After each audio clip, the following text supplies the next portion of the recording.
پچھلے ویڈیو میں ہم یہ دیکھ چکے ہیں کہ اگر دو ٹرائنگلز آپس میں برابر ہوں یا کنگروئنٹ ہوں اور یعنی ان کی تینوں سائڈز آپس میں برابر ہوں تو ہم یہ کہتے ہیں کہ وہ آپس میں کنگروئنٹ ہیں. اور یہ بات میں پچھلی ویڈیو میں بتا چکا ہوں اور ایکسیم اور پوسٹولیٹ کے بارے میں بھی کہہ چکا ہوں پچھلی ویڈیو میں. اور ساتھ ہی ساتھ میں یہ بتاتا چلوں کہ ہم کبھی کبھی ان کو تھیورم بھی کہتے ہیں اور تھیورم جو تھوڑی سی مختلف چیز ہوتی ہے, پھر پوسٹولیٹ بھی ہے اور پھر ایکسیم بھی ہم بعض دفعہ استعمال کرتے ہیں. تھیورم میں ہم کچھ چیزوں کی مدد سے, کچھ معلوم چیزوں کی مدد سے کچھ نامعلوم چیزیں معلوم کرتے ہیں, جبکہ پوسٹولیٹ جو ہے وہ پوسٹولیٹ یا ایکسیم جو ہے وہ بہت زیادہ بیسک ہوتے ہیں تھیورم کے مقابلے میں. اور ہم تھیورم کو پروف کرنے کے لیے پوسٹولیٹ یا ایکسیمز استعمال کرتے ہیں. یہ بالکل ایسا ہی ہے کہ جیسے کہ یہ میرے پاس کچھ ایکسیمز یا پوسٹولیٹس ہیں, یہ میں فرض کر رہا ہوں کچھ میرے پاس آرگومنٹس ہیں اور یہ ایکسیمز کہیں گے یا ہم ان کو پوسٹولیٹس کہیں گے اور انہیں ہم استعمال کریں گے. مثال کے طور پر میں نے اس ایکسیم کو یا پوسٹولیٹ کو استعمال کیا کوئی تھیورم پروف کرنے کے لیے, اور اس تھیورم سے میں نے کوئی اور تھیورم پروف کیا اور اس کے لیے میں نے کچھ اور ایکسیمز اور پوسٹولیٹس استعمال کیے, اور ایک اور تھیورم پروف کرنے کے لیے میں نے کچھ اور تھیورم یا کچھ اور پوسٹولیٹس یا ایکسیمز استعمال کیا. اور اس طریقے سے یہ سلسلہ جو ہے ایکسیمز یا پوسٹولیٹس کی مدد سے تھیورمز کو پروف کرنے کا چلتا رہتا ہے. اور اسی طریقے سے ہم میتھمیٹیکل نالج جو ہمارے میتھمیٹکس کے بارے میں علم ہے اس کو ہم بڑھاتے چلے جاتے ہیں. اور اگرچہ ابتدائی جیومیٹری کی کلاسز میں ہم اس کو ایس پوسٹولیٹ جو ہے اس کو ہم تھیورم کے طور پر بھی لکھتے ہیں, لیکن اس کو ہم ایکسیم یا پوسٹولیٹ کے طور پر ہی ٹریٹ کرتے ہیں. اس کو ہم بہت زیادہ پروف کرنے کی کوشش نہیں کرتے کیونکہ بہرحال وہاں پہ ہمارا مقصد کسی کو کنفیوز کرنا نہیں ہوتا ہے. بنیادی مقصد آپ کو یہ سب کچھ بتانے کا تھا کہ یہ سائڈ جو پوسٹولیٹ یا ایکسیم جو ہے کانگروئنس کے بارے میں, یہ بعض دفعہ آپ اس کو تھیورم کے طور پر بھی دیکھیں گے کو بیان کیا جاتا ہے کہ یہ تھیورم ہے. اب جیسا کہ میں نے کہا کہ اگر دو ٹرائنگلز کے سائڈز آپس میں برابر ہوں تو وہ کانگروئنٹ ہوں گی. اب میں ایک سرکل بنا رہا ہوں اور اب اس میں یہ اس کا سینٹر اے ہے, سینٹر اے, اور اب میں جو بات کرنے جا رہا ہوں وہ یہ کہ ایک کارڈ ہے. یہ کارڈ آپ کو پتا ہے کہ ایک ایسی لائن ہوتی ہے جو کہ سرکل کو کہیں سے درمیان سے کٹ کرتی ہوئی گزرتی ہے لیکن اس کے ڈائمیٹر سے کٹ نہیں کرتی. تو یہ ایک یہ لائن سیگمنٹ جس کو ہم کارڈ کہہ رہے ہیں, اور ایک سرکل کا جو ریڈیس ہے کچھ اس طریقے کا ہے کہ وہ اس کارڈ کو سرکل سے گزرنے والی ایک لائن جو ہے بائیسیکٹ کر رہی ہے, یعنی دو برابر حصوں میں تقسیم کر رہی ہے. میں اس کو ٹھیک سے بنا دوں تو یہ بائیسیکٹ کر رہی ہے, یہ بھی صحیح نہیں بنا. تو اب ہم سے یہ کہا جا رہا ہے کہ یہ ایک لائن ہے اور یہ اس کو بائیسیکٹ کر رہی ہے, اس لائن کو یہ دو برابر کے حصوں میں, یعنی کہ بائیسیکٹ کا مطلب ہی ہوتا ہے کہ دو برابر کے حصوں میں تقسیم کرنا. ہمیں یہ بتانا ہے یا ہمیں ثابت کرنا ہے کہ یہ جو کارڈ ہے یہ ریڈیس کے پرپینڈیکولر ہوگی اس صورت میں جبکہ یہ اس کو بائیسیکٹ کر رہا ہو. تو پرابلم یا ہمیں جو چیز پروف کرنی ہے وہ یہ ہے کہ یہ جو کارڈ ہے, کارڈ پرپینڈیکولر ہے اس ریڈیس کے. تو میں نے سب کو باقاعدہ نام دے دو, پوائنٹ اے, پوائنٹ بی, پوائنٹ سی, اور یہ رہا پوائنٹ ڈی.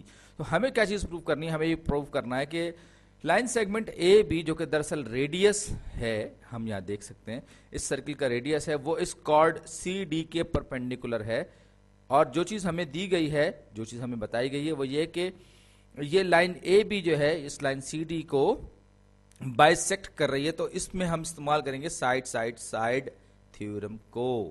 کس طرح سے استعمال کریں گے, یاد رکھیں تھیورم, اور اس کو ہم یہاں پر پوسٹولیٹ بھی کہہ سکتے ہیں, ایکسیم بھی کہہ سکتے ہیں, لیکن بہرحال اب یہاں پر ہم یہ کریں گے کہ ہم ٹرائنگل بنائیں گے, پوائنٹ کو اے کو ڈی سے ملا کے ایک ٹرائنگل بن جائے گی ہمارے پاس جو کہ ریڈیس آر کے برابر ہے. آپ دیکھ سکتے ہیں کیونکہ یہ جو پوائنٹ ریڈیس پر موجود ہے اس کے ایج پر, اس کے کنارے پر موجود ہے, اس سے اور سینٹر کا فاصلہ ریڈیس یعنی آر کے برابر ہوتا ہے, اور لینتھ اے بی بھی آر کے برابر ہے, یعنی کہ اے بی, اے ڈی اور اے سی یہ سب کے سب ریڈیس ہیں, ان سب کی لینتھ برابر ہے. اور دوسری بات جو ہمیں بتائی گئی ہے وہ یہ کہ یہ سائڈ جو ہے یہ برابر, دونوں سائڈز جو ہیں یہ آپس میں برابر ہیں, یعنی کہ اس کو بھی میں ایک نام دے دوں, یہ اس کو میں نام دے دیتا ہوں.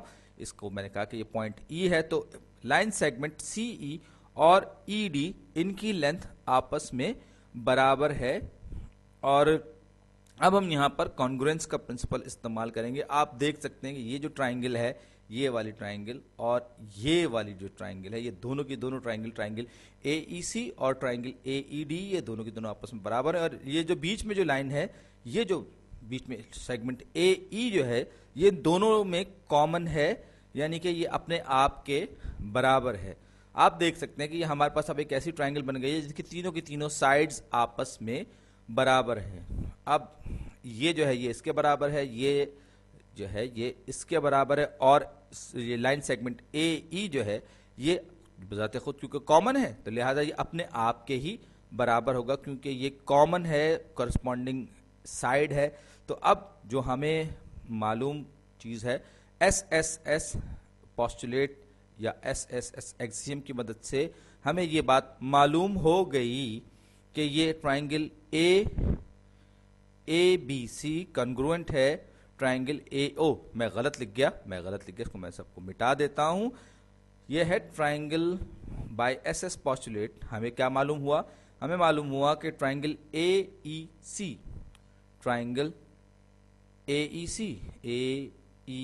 سی کانگروئنٹ ہے. کانگروئنٹ سے مراد ہے، معلوم ہے کہ یہ اس کے تینوں کی تینوں سائڈز اور تینوں کی تینوں اینگلز آپس میں برابر ہیں. کانگروئنٹ ہے ٹرائنگل اے ای ڈی سے. تو یہ بات تو ہمیں معلوم ہو گئی، لیکن ہمیں جو اصل بات ثابت کرنی ہے وہ یہ ثابت کرنی ہے کہ جو لائن سیگمنٹ اے بی ہے وہ لائن سیگمنٹ سی ڈی کے پرپینڈیکولر ہے. اب کیونکہ یہ کانگروئنٹ ٹرائنگلز ہیں تو اس کا مطلب یہ ہوا کہ ان کے سارے جو کرسپونڈنگ اینگلز ہیں وہ بھی آپس میں برابر ہوں گے کانگروئنسی کی. تو یہ اینگل جو ہے، یعنی کہ measurement of angle C E A یہ برابر ہوگا measurement of angles D E A کے، کیونکہ کرسپونڈنگ اینگلز ہیں یہ دونوں کے دونوں ان الگ الگ ٹرائنگلز کے. اور کانگروئنسی کی جو شرط ہے ایس ایس ایس پوسٹولیٹ کے ذریعے وہ ہمیں یہ بتاتی ہے کہ یہ دونوں کے دونوں اینگلز بھی آپس میں برابر ہونے چاہیے، کیونکہ یہ کرسپونڈنگ اینگلز ہیں ان دونوں ٹرائنگلز کے. تو جب ہم نے یہ بات معلوم کر لی تو ساتھ ہی ساتھ دیکھیں گے یہ ایک ہی اسٹریٹ لائن پر بننے والا اینگل ہے جن کی میجرمنٹ آپس میں برابر ہے. تو اس کا مطلب کیا ہوا؟ ان دونوں کا سم جو ہے 180 ڈگری کے برابر ہوگا، کیونکہ یہ سپلیمنٹری اینگلز ہیں، ان کا سم 180 ڈگری کے برابر ہے. تو اب میں اینگل ڈی ای اے کی جگہ لکھ سکتا ہوں اینگل سی ای اے، کیونکہ بائی ڈیفینیشن دونوں آپس میں برابر ہے. تو 2 times measurement of angle C E A is equal to 180. دونوں سائڈس کو میں 2 سے ڈیوائڈ کروں گا تو یہ ہو جائے گا measurement of angle C E A is equal to 90 degrees, یعنی کہ 90 ڈگریز کے برابر ہے. کیونکہ سی ای اے برابر ہے ڈی ای اے کے تو یہ بھی 90 ڈگریز کا ہوگا. اور ہم نے یہ بات ثابت کر دی کہ یہ دونوں کے دونوں اینگل جو کہ آپس میں میجرمنٹ میں برابر ہے دراصل 90 ڈگریز کے ہیں. اور یہ جو ہے یہ جو پوائنٹ لائن اے بی جو اس کو کٹ کر رہی ہے یہ پرپینڈیکولر ہے، line A B line C D کے پرپینڈیکولر ہے. یہ بات ہم نے بڑی آسانی سے ثابت کر دی ایس ایس ایس پوسٹولیٹ استعمال کرتے ہوئے.